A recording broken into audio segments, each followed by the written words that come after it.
I lost my son, Marcus Damone Reed. He was 22 years old back in 2007.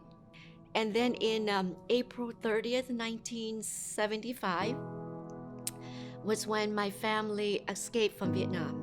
My sister graduated from college in 1990, and she elected to go to China to teach English. He died on September 11. He was hit September 10, but he was pronounced dead on September 11. So it's a double whammy for me to deal with September 11 every year. So on this boat, there were 83 people, and I was 9 years old at that time. And so we were stranded on the Pacific Ocean. Pirates came and demanded all the water and all the food supply. Basically, it started when my stepbrother was murdered in Little Rock, Arkansas. He was beaten to death by 2 men. On the way back, there were some Taiwanese on the plane who decided they wanted to hijack the plane. He had just recently moved out into his own apartment. 3 months later, he was murdered inside of his apartment. So we gave them all the food and the water, and so they left. They took the goods and they left.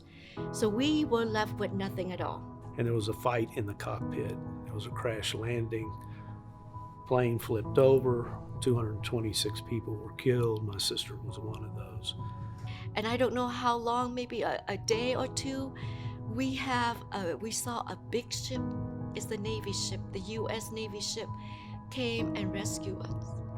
They kind of laid in wait for him when he came out of a bar, and he had a metal plate in his head. So when they started pummeling his head, he didn't have a chance. My cousin, in a separate boat incident, did not make it. Just the day before he and I had our last conversation, everything was normal. And that was one of our last conversations, and he ended up being murdered that evening. When my dad called me at about 2:30 in the morning and said, "Son, I've got some bad news. I just had eye surgery. Still had a patch on my eye." I said, "Well, what could be worse?" And he said, "Well, Mike is dead." And just shockwaves went through me. And then I can say, this is a crime. I'm a crime of war. And when the murder happened, it just shattered my world and turned my dreams and everything else upside down. Then it gives way to what I call mad to sad seesaw. You get extremely mad, and 5 minutes later you're sad, and you start to cry, and you get mad at yourself for crying, and then you get mad again. And you holler. Sometimes when you're driving along in a car, you just start hollering because you're so angry, you're so mad. I wanted to blame people. I wanted to blame the hijackers. I wanted to blame the pilot. I wanted to blame the Chinese government. I initially experienced shock and denial. The way I dealt with it was to repress the anger and drink scotch, which is a self-medicated way of handling something. It's not very productive. It didn't work. And I finally had to give it up. So 13 years goes by with repressed anger, and I go find a support group. But I have never been to a support group. And for me to hear other people's story and then telling my story, I felt that relationship with them. I think a lot of times, even our close friends don't know how to approach someone who has experienced something very traumatic. A lot of times we like to say that I'm going to give this person their space. And I'm not going to say anything. I'm a guy. And she asked me what happened and how did I feel about it. And I talked about it.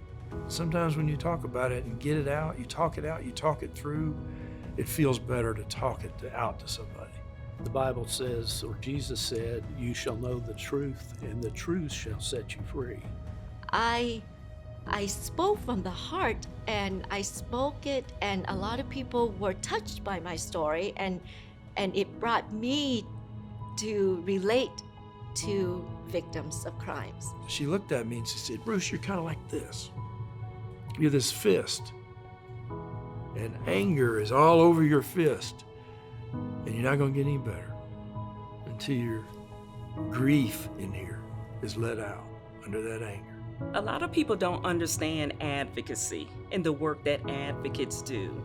When I experienced my loss with Marcus, I was not assigned a victim advocate to help me navigate through the criminal justice system and to help me navigate through all of the roller coaster of emotions that I would soon experience. Last year, there were 350 people who were murdered in the metropolitan Atlanta area. I don't know if all of the family members of those people were aware of the fact that CVAC is available as a resource to help them through this difficult time. Every single person needs to know there's a place called CVAC, an inn of healing in the Good Samaritan parable, a place where you can go tell your truth, no pretense. It's in confidence, with confidentiality. It's shared truth that will enable you to learn from somebody else how they cope with this crime called murder, that may enable you to learn, that's maybe how I can cope with it. And it comes from the mouth of a person in the group. We live in a day and age where everything is done so quickly and so fast and so convenient. We don't take the time to just stop and be present and listen to people. And that's where the healing starts. So CVAC wants to be that helper and wants to offer that support